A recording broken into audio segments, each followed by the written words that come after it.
Today on our Tech for Business podcast, we're joined by Nate, our Director of Cybersecurity, and Andrew, our Security Engineer. We're talking DMARC today, so here's the disclaimer. We're going to try to be high level, but with this topic, there's kind of no way to not be technical and have a very technical conversation. So we'll do our best to explain all of the pieces, but I'll link our previous podcast where we talked about email security, but this is going to be a little bit more of a deep dive. Let's start with maybe Nate. I know explaining what it is and giving us that high level is important, but also, can you tell us why we're talking about this today? Why is this topic important for our audience? Yeah. So let's actually step back a little bit, is communication, right? How do we actually communicate with individuals? So in the past, we would tend to write a lot of letters, right? It's kind of a dying art these days. But you would typically have some type of piece of paper, a pen, right? And send that on its way, and someone gets it, snail mail 5 days later, maybe. Again, we're going even further back before, widespread of the post office, and someone had to hop on a horse and deliver it months later, right? As, hey, by the way, how old are you, Nate? Jeez. Yeah.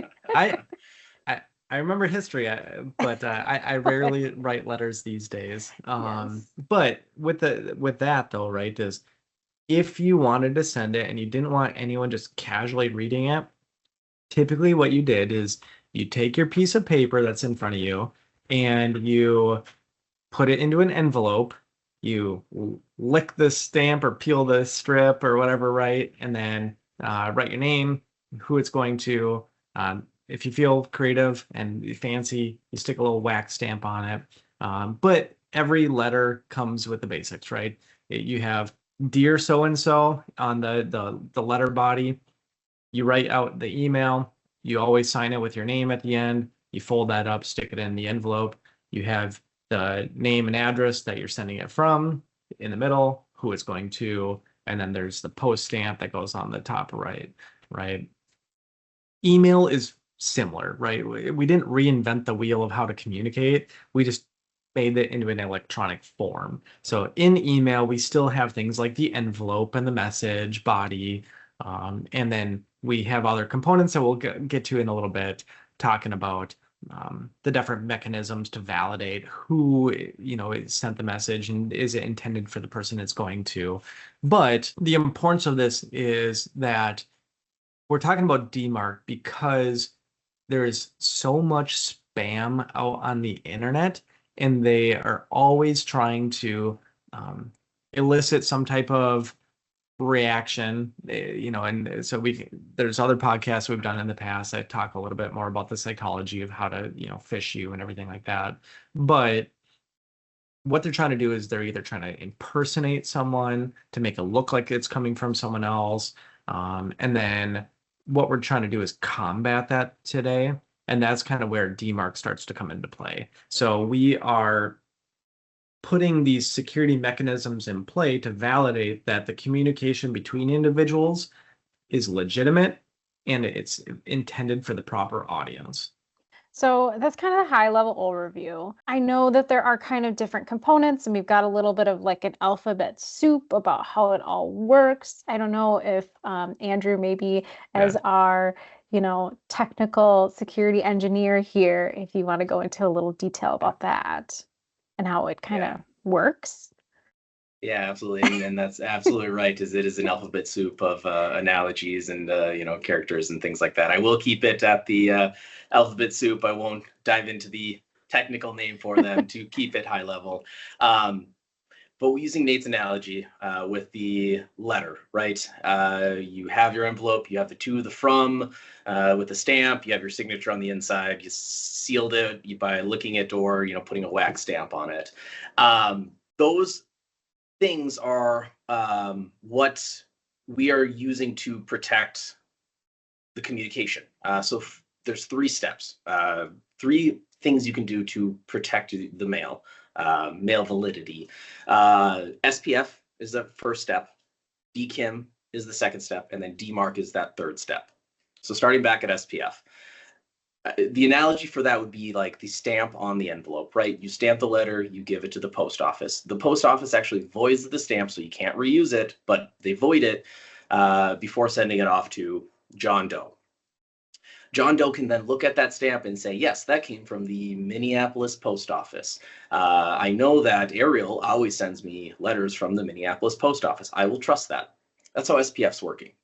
There's a list of known senders, trusted senders that say they send mail on Ariel's behalf. So, maybe there's a marketing email that Ariel sent from Woodbury. That gets sent off to John Doe. John Doe can see, yep, that came from Woodbury. Ariel sends me letters from Woodbury all the time. Second step, DKIM, using the signature that Nate was talking about. Inside the letter, you signed your signature. Well, what DKIM is doing is Ariel has talked to a notary, has given her signature to that notary and verified with an ID and confirmed it's her signature. And then that notary puts it out on like a public website, a phone book, whatever, something that John Doe has access to. Ariel sends that letter to John Doe. John Doe can look at that signature in the letter and compare it to the signature that has been confirmed it's from Ariel's. So knowing that they match, reasonable to believe that it's from Ariel, right? It's very hard to, technically speaking, you can't fake that signature. It just wouldn't work. But analogy-wise, it's hard to copy a signature exactly. DMARC. DMARC is that third step. What DMARC is doing is putting the responsibility for checking for SPF or DKIM validation on the post office. So Ariel, she stamps her letter, she signs her letter, she sends it off to John Doe.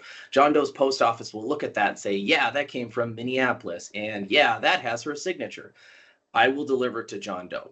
Vladimir in Russia won't have the correct stamp, won't have the correct signature. And so when it gets to John Doe's post office, the post office will take actions based off of what the DMARC policy says. And there's a couple components with instructions with how DMARC works. And we'll talk about that here a little bit later, but quickly, there's 3 steps. None says, hey, deliver it, just tell me your reports. Quarantine, where the post office could throw it in the trash or, write on the letter potential junk mail and still deliver it to John Doe. And then reject, where they would throw it in the trash or send it back to Vladimir. So kind of in a nutshell, using the analogies, that would be how I would explain SPF, DKIM, and DMARC. I love how you go pick on Vladimir in Russia. I'm pretty sure he can find a legitimate post stamp if he needs. Yeah, I'm sure. But hey, you can't fake Ariel's signature. That one's can't unique. fake her signature. So yeah, those are kind of the components that get tied into DMARC and everything. And I'm gonna stand a little bit on my soapbox a little bit, just in case there are other insurance companies that are listening to this.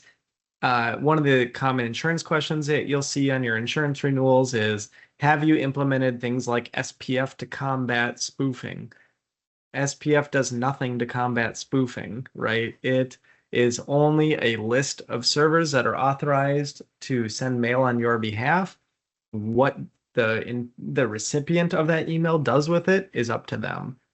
You could have a message that is signed or that is listed as your server, or Mr. Vladimir in Russia could send one, and it could fail. And if the person receiving that email doesn't check that or enforce it, it does nothing. So insurance companies talk about DMARC, not SPF. So if possible. So there's my little soapbox, just to help try and change the industry, get better aligned with how the technical mechanisms actually work. So with that though, maybe we can talk about some of the challenges of actually implementing DMARC.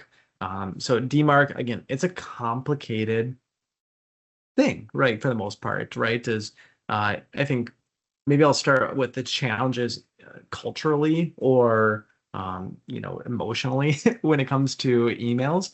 is people are very protective about the delivery of their emails. They do not want their messages moving to junk, moving to spam, moving to the deleted mailbox. So whenever you are potentially impacting the flow of that data, they are very protective, which I should kind of state is DMARC is an outbound control, right? It's not doing anything for inbound emails. So we're not talking about spam filtering today. We're not talking about there's a more technical concept that maybe we can touch on at a later date called MTI STS. That's about kind of protecting man-in-the-middle internal attacks.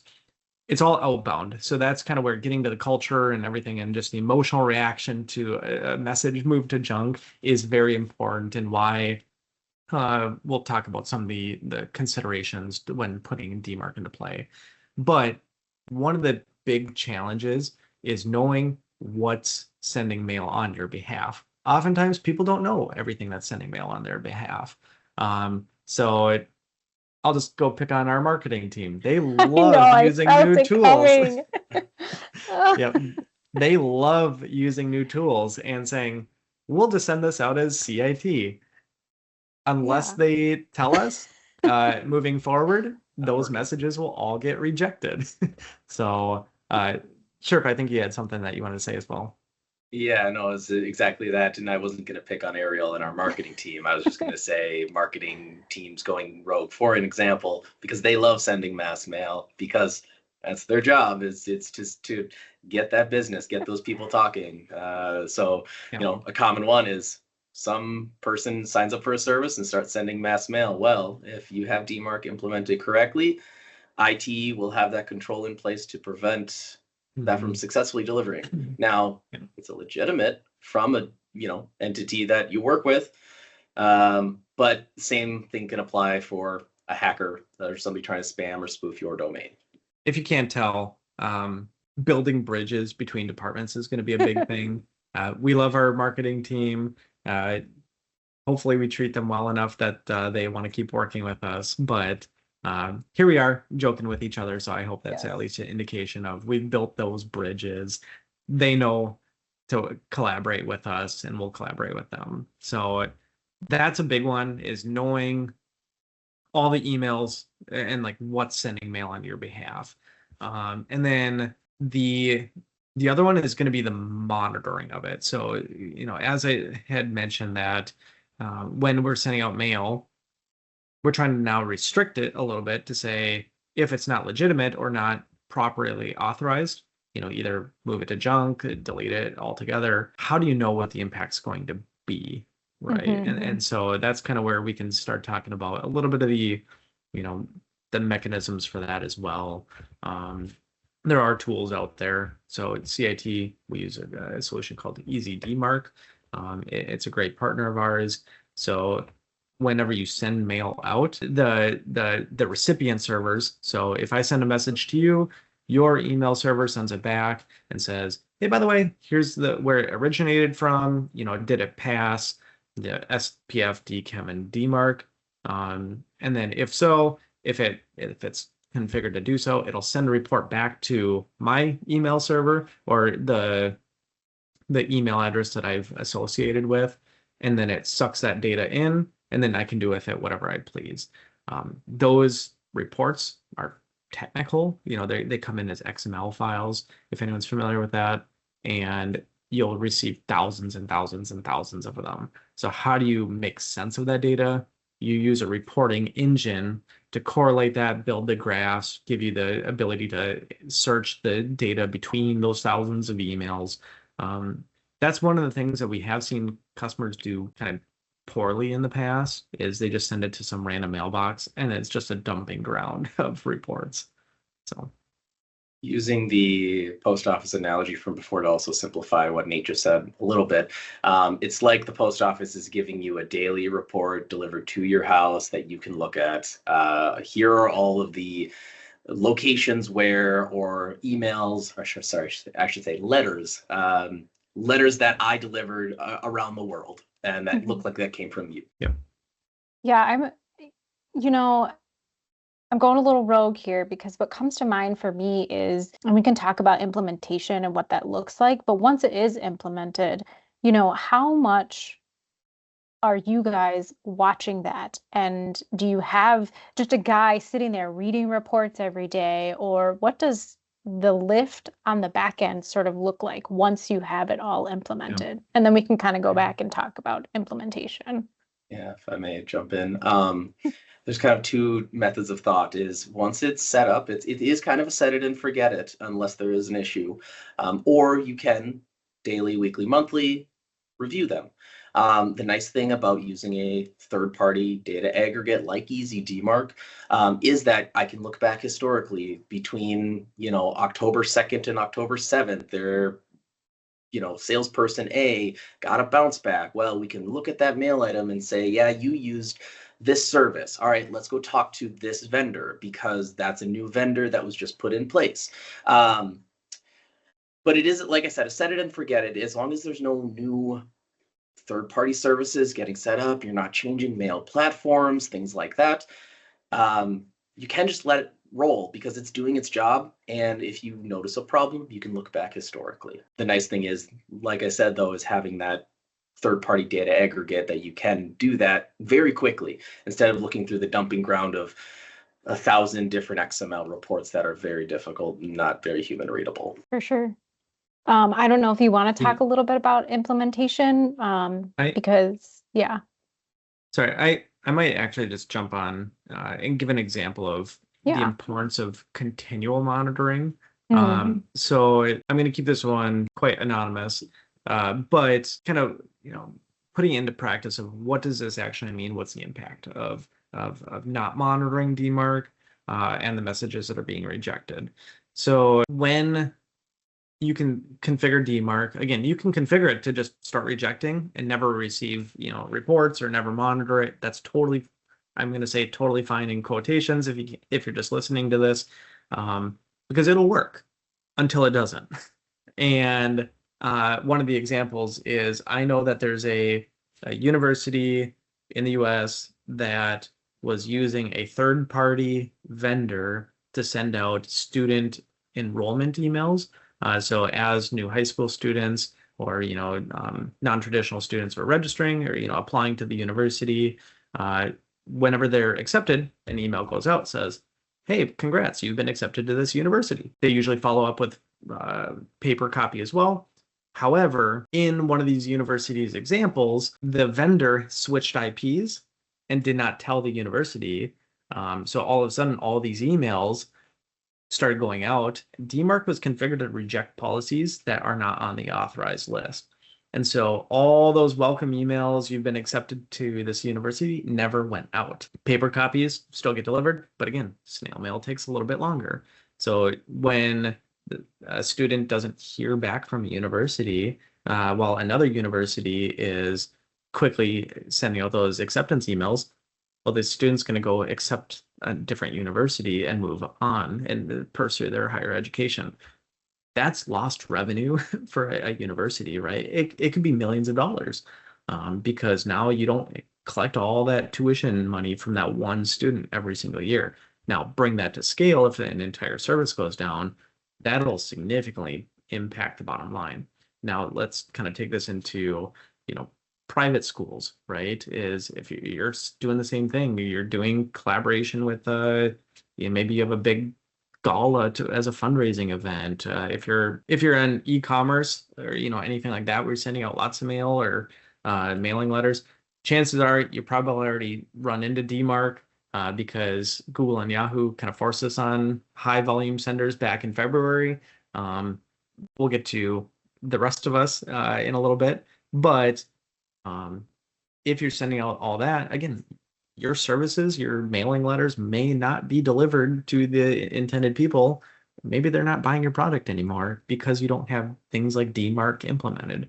So this is a major shift in 2024 is DMARC is really tightening up at the moment. So, and to add just a bit to that last comment, it's third parties that are enforcing it. DMARC is just a standardization kind of rules, but Microsoft and Google and Yahoo are following those rules now, or making you follow those rules.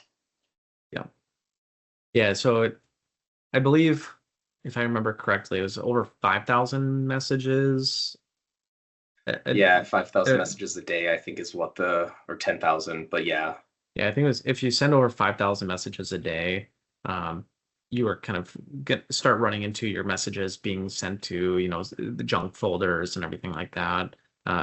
So now that there's plenty of emails that are going out, or sorry, articles that are going out saying it's time to continue pushing that out to the rest of us. So when Yahoo and Google started enforcing it back in February, we saw a 60% jump in DMARC implementation in the first 2 months. That's, I think, from Dark Reading. We can always link that article. But there was a big jump. But now it's kind of slowed back down. And so they're kind of calling for another push of this coming to keep pushing it because if I remember correctly, I think it's only like 14% of companies, of the top companies, have DMARC fully implemented. Here at CIT, Andrew, I think, has implemented 75 different organizations on DMARC this year alone. Numbers higher. This year, sure. Yeah, 75 this year. I'll agree to that. But I've done probably many more than that over my entire career here at CIT. Yeah. So if you're looking for the expert, it's Andrew on this call. But anyways, DMARC is still widely unimplemented, and that's why we still see so much spam, and everyone's trying to force that. So, which again, it's election season in a couple days, so I don't care who you vote for, just go vote. But then also just there's an article that I just saw last night that said like 75% of all these Senate campaigns aren't using DMARC either. So maybe if you're a U.S. Senator, come listen to our podcast. So. Yeah. I had a quick question, as you're talking about who's sort of implementing this, and you mentioned, cyber insurance and at least the SPF being part of that. I mean, is this not a part of compliance requirements? And well, I guess that's my first question. Is it not a part of compliance requirements? I'm going to say broadly no. The biggest thing is going to be. There's no group of people telling you have to have SPF, DKIM, and DMARC. It's Microsoft, Google, and Yahoo rejecting your mail because you do not have those pieces in place, and they get enough junk themselves. They are just going to reject it if it doesn't pass the tests. Yeah, sure. I won't get back on my soapbox, but broadly, it's a technical conversation, which is why the technical people are kind of leading the charge. Yeah. Again, you'll see it on your insurance, but it's broader into just preventing spoofing. So, insurance goal and compliance's goal is to prevent the ransomware, prevents the data loss. By implementing a control like this, you are helping prevent that in the first place. But they're primarily concerned about data loss and loss of money or insurance claims and policies. Yeah. Sure. The one of the things I would like to just touch on is it's one of the big challenges with implementing DMARC. And I'll do a selfish plug of why you'd want to partner with someone like CIT. Not only just for Andrew's experience, but some of the tools that we use on the back end, like Easy DMARC. I'm going to get briefly technical for a second, and then we'll come back out. Is the SPF records. There is a 10 DNS lookup maximum before it gives up, essentially. And so what this looks like is, again, let's say we know that I'm going to pick a generic name, John Doe or John Smith sent this letter, and you are trying to look at who the home address of this individual. When you go to the white pages, there's going to be 45 different John Smiths in there. Again, you're only allowed to look up 10 of them first before giving up. And so as you're going down the list and you're still not finding them, all of a sudden you don't see it, it breaks, SPF fails, right? And so when DMARC, again, is looking for either SPF or DKIM success, it's just one of those challenges because we do see vendors that are providing really poor SPF records for you to implement. I'm sure Andrew's going to jump in that in a second, but we do see customers with 23 different SPF lookups. Well, your mail is just inherently broken sometimes by using some of those providers. That's where some of the tools like Easy DMARC, what they do is they call, like it's called SPF flattening, which there's some danger when doing that manually. Is all of a sudden you just list a bunch of IPs, which there's caveats to this because you can only have a record that's so long, and if you have a lot of mailing services, now you're stuck in a bind. Is I can't have more than 10 lookups, but I also can't have it super long. These tools in place when it's checking the John Smith, it already has the record on the back end of all your servers, and it just provides that one name. And so you only ever are hitting one attempt, essentially. So you're staying well under all those limits. So sure. I'd like to chime in on a couple of things that you brought up there. Talking about the vendors with SPF with the 10 DNS lookups, right? Very recently, actually, there was a client of ours that was using a third party. The third party gave instructions to add this allowed service to send on their behalf in their SPF record, right? And inside of that, there's another 5, 6, 7 DNS lookups. And the way it works is that you look up one that has 2 or 3. Well, now you have 4 lookups. And then it goes to the next one.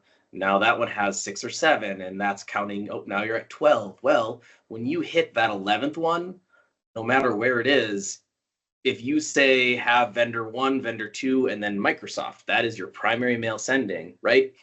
It looks up vendor 1, vendor 2, and now you already hit your 12. Goes to look up Microsoft, that fails that entire thing because it doesn't get to that Microsoft lookup.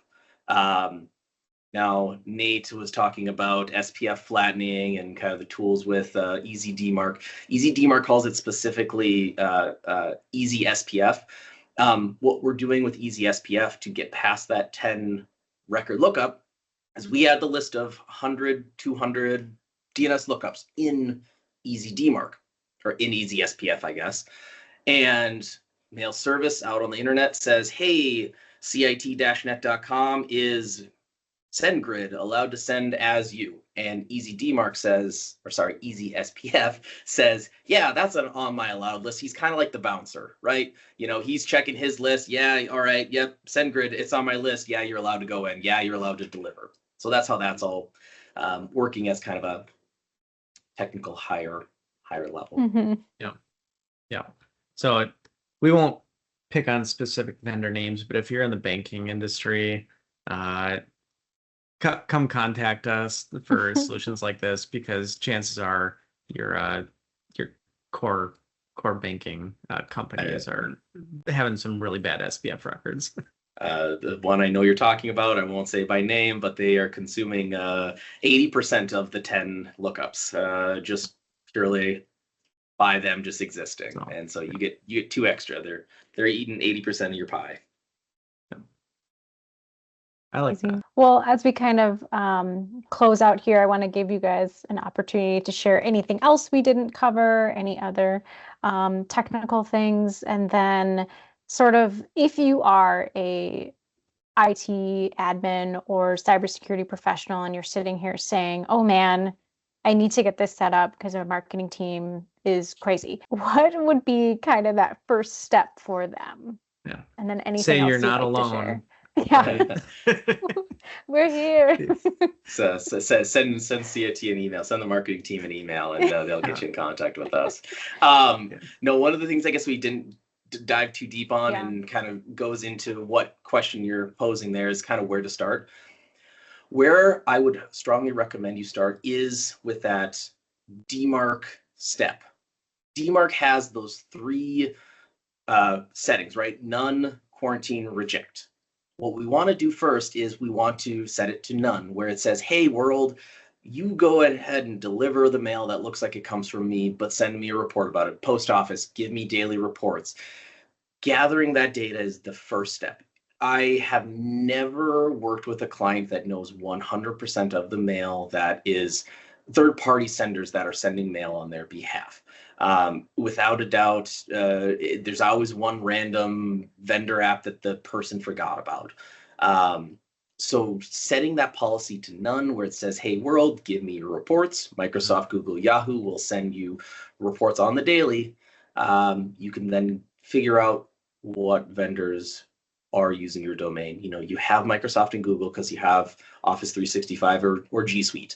And then you use SendGrid to send out your marketing emails, and then Constant Contact to send your account reset passwords for your line of business app. But no one ever knows all of those. And so gathering that data is that first step that is very important. As you're gathering the data, then you're going to know, hey, my SPF record for this vendor is failing, or this vendor isn't DKIM signing. But it's really gathering the data is that very important first step. Yeah, and that is really important.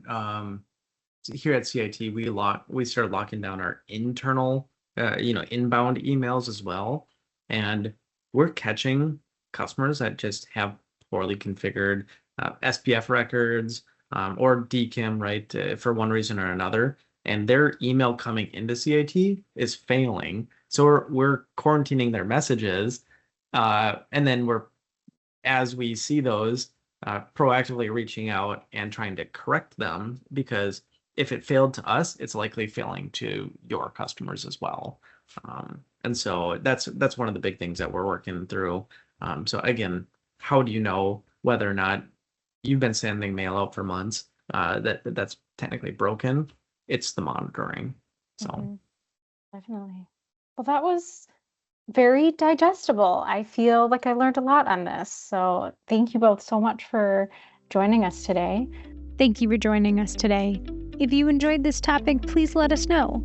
Like, subscribe, or reach out to us at info@cit-net.com or head out to our website, cit-net.com/podcast.